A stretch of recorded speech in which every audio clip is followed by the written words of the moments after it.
Imagina una Atenas bulliciosa, hace más de 2400 años. En una esquina del ágora, un hombre de mirada intensa no da lecciones desde un podio, sino que pregunta. Pregunta tanto que desconcierta. Ese hombre es Sócrates, y su método no era enseñar respuestas, sino provocar dudas. Lo llamaban el tábano de Atenas porque incomodaba, pero también despertaba. Su forma de enseñar rompía las normas, y curiosamente, hoy, en plena era digital, ese estilo está resucitando. ¿Por qué la conversación socrática vuelve a ser relevante cuando tenemos acceso a más información que nunca? Porque entre tanta data, la verdadera sabiduría aún nace de saber preguntar y escuchar. Justo lo que él hacía, hace siglos, sin pizarras ni pantallas, solo diálogo y pensamiento.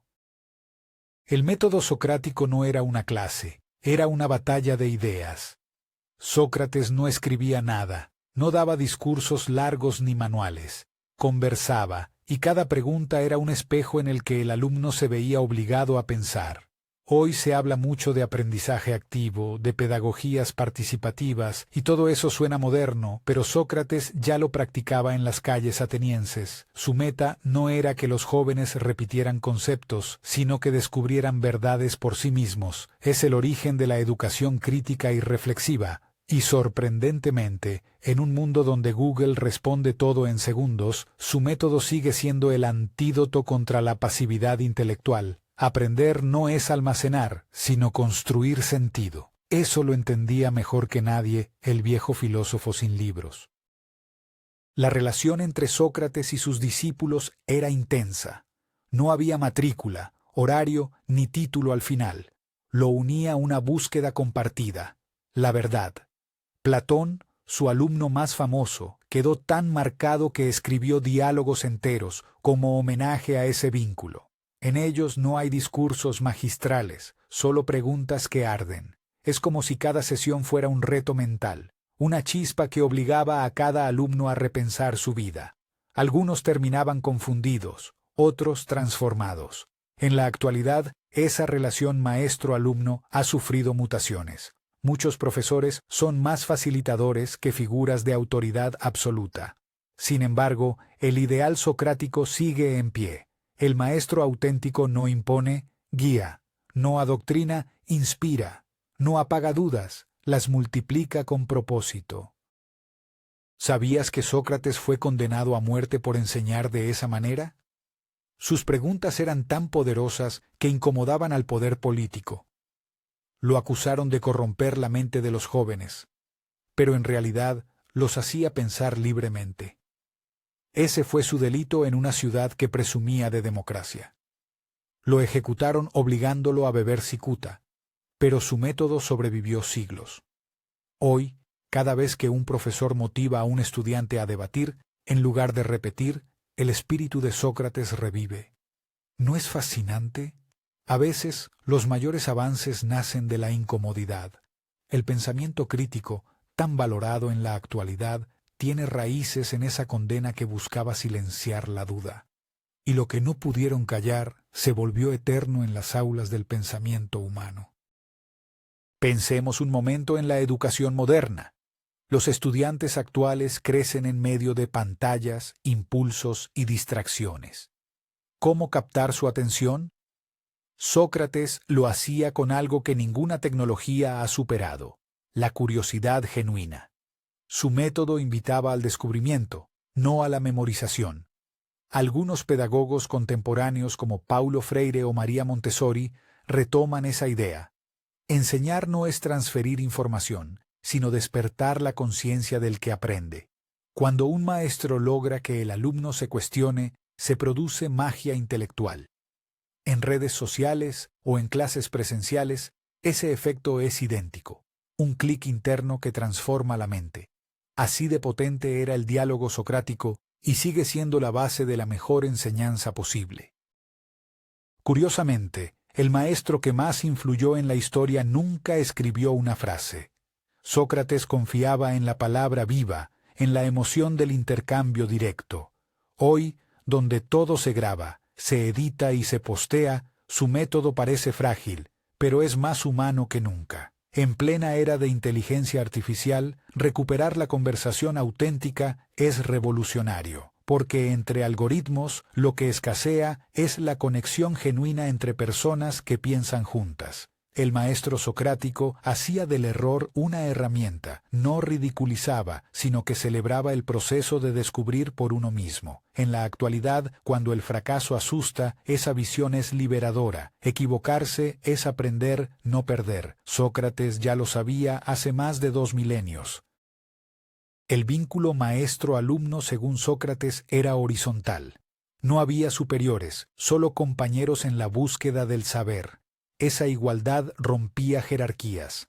En las escuelas actuales, muchos docentes intentan replicar ese espíritu con metodologías basadas en proyectos o aprendizaje colaborativo. La figura del profesor autoritario se diluye, dando paso al mentor que acompaña. Esa transformación tiene raíces antiguas. Sócrates no ofrecía respuestas finales, sino caminos. En tiempos de educación personalizada, su legado resuena con fuerza. El verdadero maestro no enseña lo que sabe, sino que enseña a pensar. Y esa diferencia lo cambia todo. En lugar de moldear mentes, las libera. En lugar de imponer verdades, enciende preguntas que duran toda la vida. ¿Te imaginas cómo sería un diálogo socrático por videollamada? Probablemente idéntico en esencia. Las herramientas cambian, pero la dinámica mental es la misma. La clave está en la escucha activa, en el pensamiento crítico y en la humildad del que enseña. En plataformas como YouTube o TikTok, algunos creadores educativos aplican sin saberlo el método socrático. En lugar de decir qué pensar, impulsan a su audiencia a reflexionar. Esa es la evolución moderna del ágora ateniense. Espacios digitales donde el saber circula a través del intercambio. Lo impactante es que, aunque el medio sea distinto, la fórmula que retiene al espectador es idéntica: mantener viva la curiosidad minuto a minuto, pregunta tras pregunta. El poder de una buena pregunta siempre supera al impacto de 1000 respuestas preparadas. Esa era la filosofía de Sócrates. En lugar de enseñar, provocaba. En lugar de dictar, guiaba. El resultado: estudiantes inquietos, mentes en movimiento, saberes que no se olvidan. Hoy, las neurociencias confirman que la curiosidad activa más áreas del cerebro que la simple recepción pasiva de datos. Es decir, Sócrates intuía hace siglos lo que la ciencia moderna ahora demuestra. Cuando algo nos intriga, aprendemos más rápido y recordamos mejor. Esa es la clave del aprendizaje significativo. Un maestro que logra despertar esa chispa puede cambiar destinos. No necesita fama ni recursos, solo la habilidad de preguntar en el momento exacto. En la relación educativa contemporánea, el rol del maestro se redefine constantemente. Algunos lo ven como influencer del conocimiento, otros como coach emocional, pero el ideal socrático mantiene su fuerza. El educador debe ser el espejo donde el alumno se encuentre consigo mismo. En la antigua Atenas, Sócrates decía que era como una partera del alma, ayudando a los jóvenes a dar a luz sus propias ideas. Esa metáfora sigue viva cuando un docente actual fomenta el pensamiento independiente. Continúa esa tradición. Y aunque cambien los espacios y los lenguajes, la esencia de esa conexión íntima entre quien guía y quien aprende persiste. Es casi un pacto invisible. Enseñar no es transferir datos, es acompañar procesos de despertar interior. Uno de los mayores impactos del método socrático es su aplicabilidad universal. Funciona en filosofía, pero también en ciencia, arte, tecnología o liderazgo. Las empresas modernas lo usan para entrenar a sus equipos. Líderes que preguntan en lugar de ordenar generan innovación real. En universidades, talleres y hasta en asesorías personales sigue inspirando. Curiosamente, el filósofo que nunca quiso fundar una escuela terminó influyendo en todas. Su legado no necesita muros, solo mentes abiertas. Esa versatilidad explica por qué su pensamiento atraviesa siglos. El diálogo que comenzó en una plaza ateniense hoy se replica en laboratorios, oficinas y plataformas digitales, y lo hace con el mismo propósito: reemplazar la certeza por la curiosidad permanente. Si trasladamos el modelo socrático al presente, encontramos desafíos nuevos. Las aulas enfrentan exceso de información, poco tiempo y distracción constante. Pero precisamente por eso, el diálogo se vuelve esencial. No se trata de eliminar la tecnología, sino de usarla al servicio del pensamiento crítico. Imagina a un profesor que, en lugar de dar una diapositiva con datos, lanza una pregunta que su clase no puede dejar de debatir. Eso capta más atención que cualquier pantalla interactiva. La clave está en la emoción cognitiva, esa mezcla de intriga y comprensión que mantiene despierta la mente. Sócrates ya jugaba con ese efecto emocional cuando cuestionaba al ciudadano más seguro de Atenas y lo dejaba sin palabras. Hay algo profundamente humano en el método socrático: la vulnerabilidad compartida. Maestro y alumno se enfrentan a lo desconocido juntos.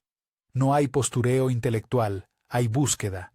En un mundo donde la imagen vale tanto, esa sinceridad educativa resulta refrescante. Cuando un educador reconoce que no tiene todas las respuestas, crea un vínculo genuino. Esa confianza potencia el aprendizaje más que cualquier examen. En la Grecia antigua, ese gesto era revolucionario, y sigue siéndolo ahora, porque enseñar con humildad transforma la enseñanza en un acto de autenticidad, y en tiempos de hiperconexión superficial, la autenticidad se ha vuelto el recurso más escaso y valioso de todos. El modelo socrático nos recuerda que la educación es un diálogo eterno entre generaciones, no un flujo vertical de saber, sino una danza de preguntas. En cada época los medios cambian, pero la esencia se mantiene. El maestro despierta, el alumno descubre.